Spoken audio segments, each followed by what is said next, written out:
오늘도 저번 시간에 말씀을 나눈 동서남북의 비밀과 그 속에 숨겨진 축복이라는 제목의 두 번째 시간을 여러분들과 함께 나누겠습니다. 오늘은 그 중에서도 동쪽에 있는 에덴에 동산을 지으시고 지으신 그 사람을 이끌어 거기에 두시니 라고 하는 창세기 2장 8절의 말씀, 어떤 성경에는 또 이렇게도 번역되어 있습니다. 여호와 하나님이 동방의 에덴에 동산을 창설하시고 그 지으신 사람을 거기에 두시니라. 이 창세기 2장 8절에 나오는 우리 하나님이 동쪽이라는 단어를 가장 먼저 처음으로 뜨신 바로 구절이 창세기 2장 8절. 에덴 동산을 지으시고 사람을 거기에 두실 때 동쪽에 있는 동방의 에덴에 라는 뜻으로 동방과 동쪽이라는 단어를 그 에덴의 정원에 아담을 인도할 때 쓰신 겁니다. 그렇다면 그냥 어떤 해가 떠오르는 곳 동쪽, 이것이 아닙니다.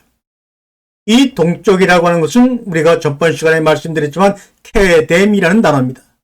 이 케뎀이라는 단어는 옛날, 앞쪽, 최초, 고대, 이전에, 건너편에 뭔가가 사실적으로 존재했지만 우리가 인지하기 힘들거나 인지하지 못하는 그 어느 때 먼 그 시대에 그것을 지칭할 때 케뎀이라고 합니다. 그런데 이 케뎀이라는 그 명사가 카담이라는 동사에서 명사로 바뀐 겁니다. 이 카담은 말씀드렸지만 영접하다, 임하다, 받다, 이런 뜻으로 좋은 뜻으로 쓰인 반면 또 다른 성경 구절에서는 도망하다, 대항하다, 저지하다, 실망시키다, 서로 극과 극의 단어로 사용된 이 같은 단어가 바로 카담입니다.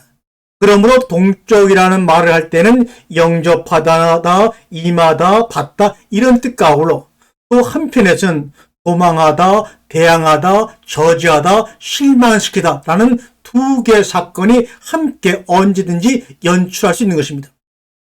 또한 이 케뎀이라는 아람어는 다니엘서에서 나오는 단어인데 이 코담이라는 단어와 케뎀이라는 단어, 동쪽이라는 단어가 케뎀인데 아람어로 동쪽이 코담입니다.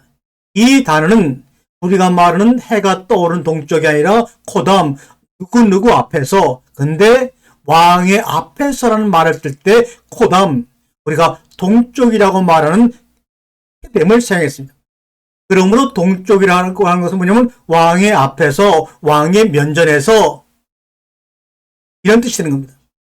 왕의 앞에서, 왕의 면전에서 그 앞에 쓴 그 아담을 영접하는 하나님, 그 앞에 쓴 아담 앞으로 임하셔서 그의 손을 잡고 들어가시는 하나님. 그런데 거기에 반해서 하나님의 속뜻을 모르는 아담은 그를 향하여 대적하고 대항하고 실망시키고 저주하는 이중적인 모습 속에서의 사랑의 싸움이 벌어지는 장소라는 것을 동쪽이라고 하는 케뎀이라는 단어를 통하여 우리에게 그 속을 말씀하고 계신 것입니다. 그런데도 우리는 이 동쪽을 동서남북의 동쪽으로만 이해하고 그냥 동쪽에는 에덴 이렇게 수천 년 동안 내려왔기 때문에 2장 8절에 하나님이 지으신 그 애틋한 아담을 에덴으로 인도할 때 그 모습, 그 마음, 그 알게 모르게 서로가 긴장해 있는 그 모습을 우리에게 제대로 누구도 전해주질 못했습니다. 전번 시간과 오늘 통해서 여러분은 그 에덴 동산 안으로 인도하시면서 하나님 아버지와 피조물 인간 아담 사이에 팽팽하게 정말 펼쳐지고 있는 긴장스러운 모습들을 실감 있게 느끼실 것입니다. 이 동쪽이라는 말이 창세기 2장과 아담과 이브를 동쪽으로 내어보낸다고 할 때 쓰이고 민수기 3장 38절에 보게 되면 청막 앞 동쪽 곧 해막 앞 해 돋는 쪽에는 모세와 아론과 아론 아들이 진을 치고 이스라엘 자손의 직무를 위하여 성수의 직무를 수행할 것이며 청막 앞 동쪽, 이스라엘 백성들이 하나님을 섬기기 위해 진물을 섬기는 장소라고 나옵니다. 신명기 33장 27절에는 영원하신 하나님이 이 영원하시다는 말이 바로 동쪽 테뎀을 여기서는 영원하시다고 번역했습니다.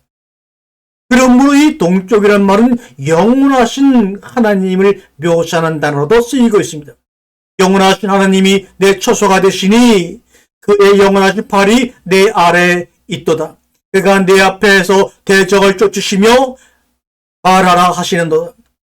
이가랴서 14장 5절에도 그날에 그의 발이 예루살렘 앞 곧 동쪽 감람산 산에 서실 것이요. 그날에 하나님의 발이 예루살렘의 앞 동쪽 감람산에 서실 것이다. 하나님이 발이 서시는 곳이 바로 동쪽 감람산이라고 말씀하고 있습니다. 요한계시록 1장 9절에도 예수의 증거를 인하여 반모라는 섬에 있었더니 요한은 아시아에 있는 7교회에 편지하노니 이렇게 말합니다. 요한 사도가 서신을 보냈던 7교회는 로마의 지배를 받던 아시아에 있던 교회들입니다. 지금의 터키이며 고대 아시아의 중심지는 그 터키 내에서도 에베소로 지금의 셀주크 지역입니다. 성경에 나오는 지리적인 위치는 특히 창세기 1, 2, 3장과 계시록의 7교회의 지리적인 위치는 하나님의 계시적 배경으로 너무너무 중요하며 영적인 싸움의 성격을 판별할 수 있으며 앞으로 인간들이 부딪혀야 할 삶의 전쟁이 어떠한 특징을 가졌는지 미리 볼 수 있기 때문입니다. 계시록의 7교회가 있던 아시아에 있는 7교회의 편지하노니 이 아시아라는 말은 동쪽을 의미하는 아시아어에서 나왔다는 설이 있습니다. 터키의 옛날 이름이 바로 아나토리아입니다. 이 아나토리아가 그리스어로 해가 돋는 곳이라는 뜻이라는 것을 우리가 감안하면 아시아는 고대 로마에서 볼 때는 동쪽에 해가 쏟는 곳이라는 의미가 있었던 것도 같습니다. 그렇다면 왜 예수님은 하필 아시아에 있는 동쪽에 있는 교회들에게 서신을 쓰도록 하셨을까요? 그분은 요한에게 특별히 아시아에 있는 교회들에게 편지를 쓰라고 명령하셨습니다. 그 당시 정치적 지리적인 기반을 가져와 다시 아시아라는 이름으로 돌아가 살펴보도록 하죠. 아시아, 아나토리아가 가지는 이름의 뜻은 동쪽 혹은 해가 쏟는 곳이라는 것을 볼 때 아시아는 영적으로 성경에서 말하는 동방, 동쪽과 연관되어 있는 것입니다. 성경의 동쪽, 동방은 매우 중요한 의미가 있습니다. 그래서 하나님께서 에덴의 동산을 지으신 그 아담을 그곳에 인도할 때 동쪽에 있는 이라는 말을 쓰신 겁니다. 또한 창세기 3장 27절에 에덴 동산에서 아담과 이브를 내어보낸 방향도 바로 동쪽입니다.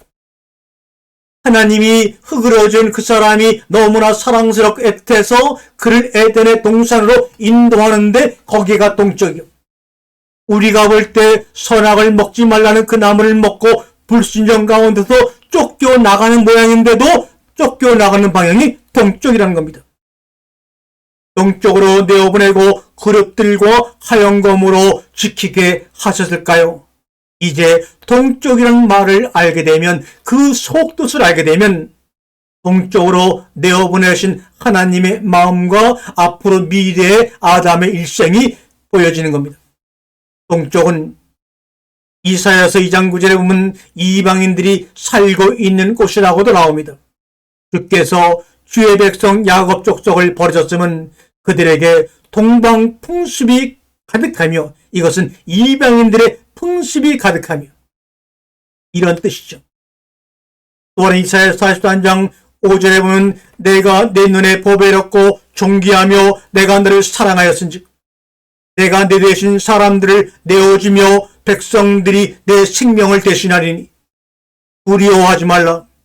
내가 너와 함께하여 내 자손을 어디서부터요? 동쪽에서부터 오게 하며 서쪽에서부터 너를 모을 것이며 내가 북쪽에게 이르기를 내놓으라. 남쪽에게 말하기를 가두어 두지 말라. 내 아들들을 먼 곳에서 이끌며 내 딸들을 땅 끝에서 오게 하라. 내 이름으로 불려지는 모든 자 곧 내가 내 영광을 위하여 창조한 자를 오게 하라. 그를 내가 지었고 그를 내가 만들었느니라. 어디서부터 옵니까? 내 자손을 동쪽에서부터 오게 하며 동쪽이라고 말합니다. 또 이스라엘 백성들이 광야에서 진을 친 동쪽에는 예수 그리스도가 태어난 유다의 진이 있었습니다. 동방의 해돋는 쪽에 진실자는 그 진영별로 유다의 진영에 속한 자라 말합니다. 이사야 24장 15절에도 그러므로 너희가 동방에서 어디서요? 동방에서 동쪽에서 여호와를 영화롭게 하며 예수님을 제일 먼저 경배하러 온 사람들도 다름 아닌 동방에서 온 박사들입니다. 예수의 나심을 제일 먼저 눈치를 친 사람들도 동방 박사입니다. 마태복음 2장 1절에 헤롯 왕 때 예수께서 유대 베들레헴의 나심에 동방으로부터 박사들이 예루살렘에 이르러 말하되 말합니다. 하나님이 예수님을 일으키신 것도 바로 동방입니다. 이사야 41장 2절에 보면 누가 동방에서 사람을 일깨워서 공의로 그를 불러 자기 발 앞에 이르게 하였느냐. 열국을 그의 앞에 넘겨주며 그가 왕들을 다스리게 하되 그들이 그의 칼에 티끌 같게 그의 활에 불리는 초계같이 하매 누가 동방에서 사람을 일깨워서 하나님이 예수님을 일으키시는 것도 동쪽입니다. 특히 에스겔서에 나오는 동편은 매우 특별한데 에스겔은 하나님이 그에게 보여주시는 환상의 성전을 이렇게 묘사하고 있지요. 에스겔 47장 8절과 10절까지의 말씀을 보면 그가 내게 이르시되 이 물이 동쪽으로 향하여 흘러 아라바로 내려가서 바다에 이르리니 이 흘러내리는 물로 그 바다의 물이 되살아 나리라. 이 강물이 동쪽으로부터 나와 흐르는 이 강물이 이르는 곳마다 번성하는 모든 생물이 살고 또 고기가 심히 많으리니 이 물이 흘러 들어가므로 바닷물이 되살아 나겠고 이 강이 이르는 각처의 모든 것이 살 것이며 또 이 강가에 어부가 설 것이니 엥겐디에서 에네글라인까지 금을 치는 곳이 될 것이며 그 고기가 각기 종류를 따라 큰 바다의 고기같이 심히 많으리라. 어디서부터 물이 흘러와서요 동쪽으로 향하여 흘러가서 말입니다. 에스겔은 하나님이 보여주시는 환상의 환상 속에서 성전을 보게 됩니다. 그는 바벨론의 포로가 되었으나 환상 중에 이스라엘 땅으로 가게 되고 또 그 땅에는 지극히 높은 산에 오릅니다. 이는 이 에스겔이 현실적으로는 바벨론이라는 제국의 포로로 붙잡혀 살고 있으나 영적으로는 하나님의 교회인 이스라엘에 속한 자라는 것을 성경은 말씀하고 있습니다. 지극히 높은 산에 있었다는 것은 그가 교회의 중심인 예수 그리스도에게 속한 사람이라는 것을 의미하고 있지요. 이것은 세상 가운데 있는 이스라엘 그리고 이스라엘 가운데 있는 성전이 예표하고 있는 바와 같은 맥락입니다. 에스겔의 이러한 사항은 요한이 계시록을 썼을 때 사항과 거의 흡사하지 않습니까? 요한 또한 육체는 로마의 속국에 살다가 로마의 의학 감옥에 갇혔지만 그리고 밤모섬에 귀향을 갔지만 영적으로는 하나님의 교회에 속하였고 더 깊이는 예수 그리스도께 속한 사람인 것입니다.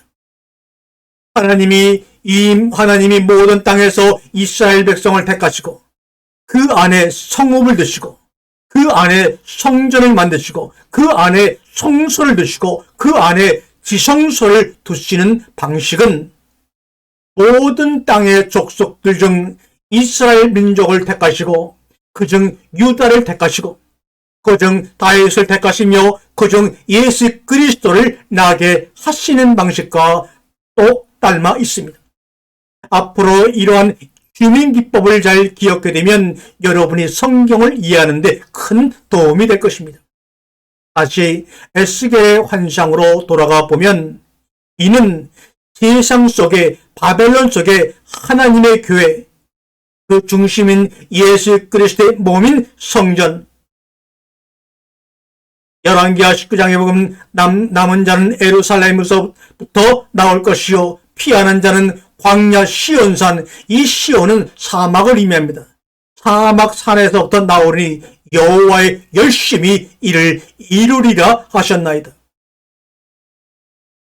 예수 그리스도의 몸의 성전, 그 중에서도 성소에 속하는 예수 그리스도를 비유적으로 보여준 말씀입니다. 성전을 측량하는 곳에 녹같이 빛난 사람이 섰습니다.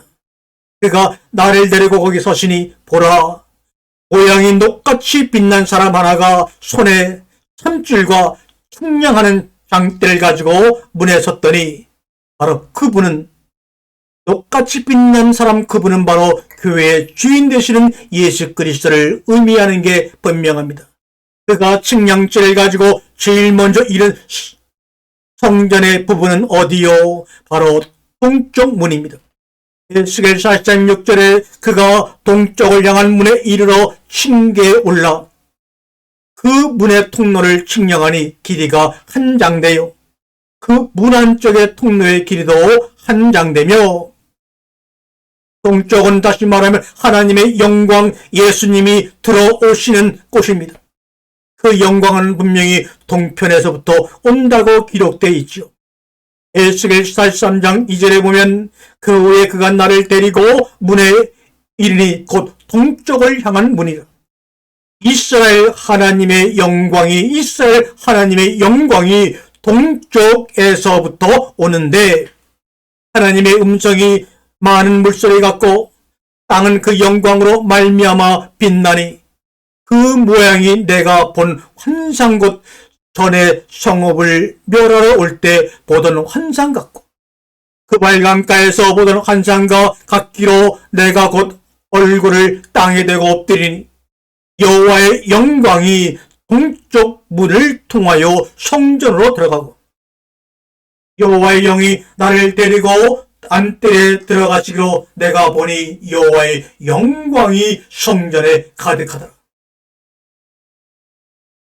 이로 인하여 성전에 여호와의 영광이 가득하다고 하는데, 하나님은 에스겔이 본 성전을 두고 내 발에 쳤어요, 내 보좌에 쳤어요, 내가 이스라엘 족속 가운데 영원히 거할 쳤어라고 말씀하고 계십니다. 그것이 바로 동쪽이라는 거예요. 에스겔 43장 7절에 그가 내게 이르시되 인자야 인자야, 이는 내 보좌에 쳐서 내 발을 드는 쳐서 내가 이스라엘 족속 가운데 영원히 있을 것이라. 이스라엘 족속과 그들과 그들의 왕들이 음행하며 그 죽은 왕들의 시체로 다스리는데 거룩한 이름을 더럽히지 아니하리라. 성전은 예수 그리스도 자체를 뜻합니다. 그분의 몸을 상징하기도 하는데 그 몸은 바로 교회입니다. 하나님이 예수에게 말씀하신 영원한 초소는 훗날 영원한 나라가 세워진 뒤에 볼 수도 있지만, 먼저는 예수 그리스도의 피로 사함받은 우리 안에 세워진 몸된 교회입니다. 바울은 우리의 몸을 성령의 전이라고 강조했어요. 이런 비유적인 모습들이 에스겔서의 성전 환상이 아니었을까요? 이런 해석이 가능하다고 말씀을 드리는 것은 에스겔의 환상에 나오는 성전이 아직 실제로 세워지지 않았다는 것과, 환상에 나오는 성전뿐 아니라 실제 세워진 모든 성전이 새 언약을 우리 안에서 성취하실 그리스도 예수에 대한 복음에 설계되었기 때문입니다. 이로 볼 때 하나님의 영광이 동쪽에서 들어오는 성전의 환상은 예수 그리스도를 통해 우리가 하나님의 성전이 되고 교회가 된다는 것을 의미한다고 확신합니다. 그렇다면 이와 같은 모든 구절들을 종합하여 결론적으로 알 수 있는 사실은 동쪽의 영적인 의미가 하나님의 영광이 오는 방향을 상징한다는 것이 확실합니다. 하나님 앞에 서 있는 내 모습을 의미한다고 확신합니다. 동쪽, 하나님의 영광이 오는 방향, 동쪽 하나님 앞에 서 있는 내 모습을 의미합니다.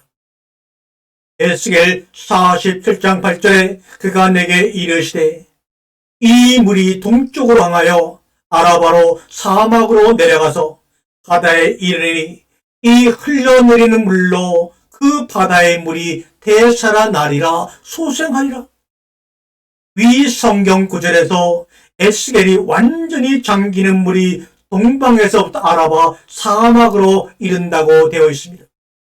동방에서 흐른 물이 아라바 사막으로 흐른다고 했는데 이 사막이 바로 동서남북의 남쪽이란 뜻입니다. 사막으로 흐르는데 이는 예수님께로부터 난 생명의 강이 영적으로 사막과 같이 메마른 백성을 향해 흐르는 영적인 흐름, 생수의 흐름을 의미하는 말씀입니다. 그렇다면 이 말씀은 꼭 기억하세요.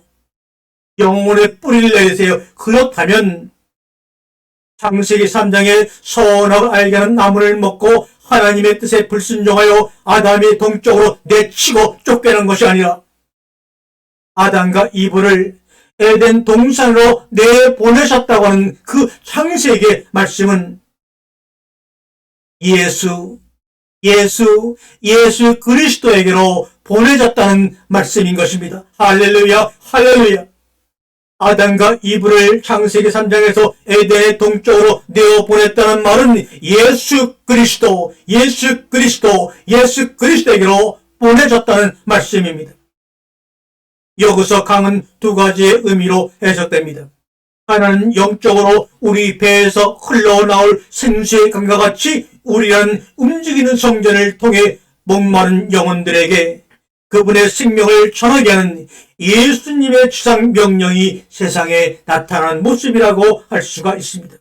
또 하나의 강물은 현실적으로 문화의 흐름일 가능성이 있습니다.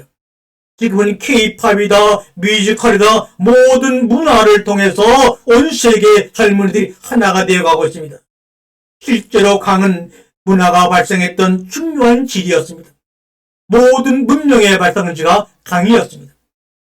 물은 생명을 읽어낼 수 있는 역할을 하기에 사람들은 늘 그 주위에 살 수밖에 없지요.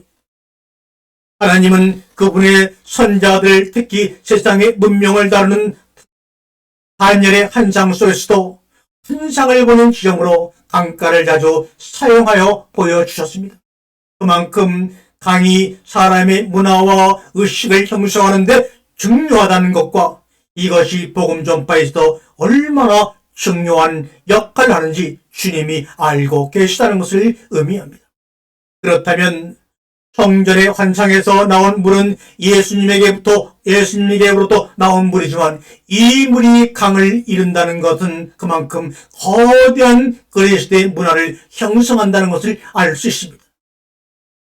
점차 주님을 떠난 이 시대의 교회 젊은이들 가운데 거대한 그리스도의 문화가 형성되어 그들을 통해서 온 세계 젊은이들이 걸어 앞으로 나아가 어느 정점에서 만나 주님께 영광을 돌릴 것입니다. 이상하게도 예수 그리스도의 문화는 정작 예수님이 태어나신 갈릴리, 가나안, 이스라엘 나라에서부터 시작되지 않았습니다. 신약 성경도 히브리어가 아닌 헬라어가 원문에다가 예수 그리스도를 전파하는 복음의 문화가 핀 곳은 유다가 아닌 이방 소아시아 7교회, 이집트의 알렉산드리아, 그리스의 아테네, 로마였습니다. 이러한 현상은 성경의 동방이 뜻하는 또 다른 의미와 맞아떨어집니다. 바로 이방이라는 뜻입니다. 하나님 앞에서 도망치고 저항하고 하나님을 분노케 했다고 하는 그 케덴, 그러나 결국 거기서부터 하나님은 다시 시작하여 그들을 영접하고 품어 안으시고 그들을 하나님의 진멸로부터 숨기시는 놀라운 뜻이 바로 동방 안에 숨겨져 있던 것입니다. 시작은 이스라엘 안에 조그마한 가나안 땅이지만 동방에서 즉 이방에서 성한 기독교는 하나님의 문화가 되고 패러다임이 되어 바닷물과 같은 로마 제국 전체를 바꾸어 나아 전 세계의 역사를 바꾸는 중요한 요인과 동인이 되었습니다. 물이 바다를 덮음같이 작은 갈릴리의 예수가 온 열방을 덮음같이 말합니다. 여호와를 아는 지식이 온 세계마다 풍성해지므로 갈릴리 나사렛의 작은 예수가 온 열방을 덮어버리는 생명의 양식으로 배부르게 하는 일이 동쪽에서부터 동쪽으로 일어납니다.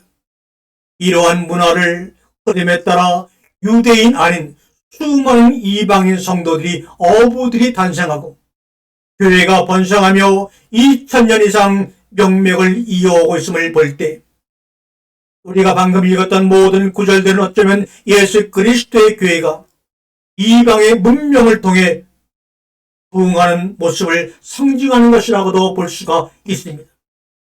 로마 제국의 많은 속령 가운데 지배당하는 나라 가운데 특히 아시아에 있는 교회들에게 서신을 요한이 보낸 것은 앞으로 널리 퍼지게 될 복음의 영적인 흐름에 대한 예언을 반영한 것이 아닌가 생각합니다. 영적으로는 예수님으로부터 흐르는 복음의 방향을, 지리적으로는 이스라엘이 아닌 이방에서부터 나오는 복음의 전파를 상징하는 성경적 의미가 동쪽이란 동방이란 지역에 가지는 계시적인 비밀이요 축복이라고 말씀을 드립니다. 아멘.